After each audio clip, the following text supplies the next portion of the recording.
Tired of slow, clunky mez clicks when you just want to copy and paste?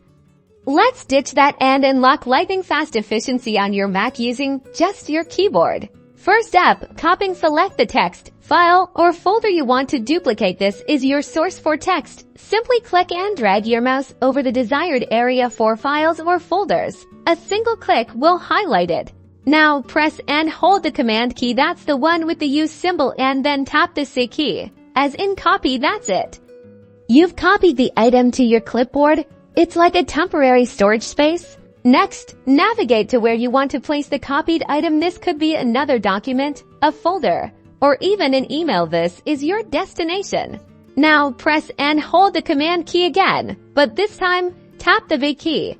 As in paste, the item you copied will instantly appear in your chosen location.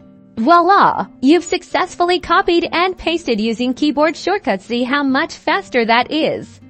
The beauty is these shortcuts work across almost all Mac applications. So remember, Command C to copy, Command V to paste. Practice these a few times, and soon, it'll become second nature. You'll be amazed at how much time you save.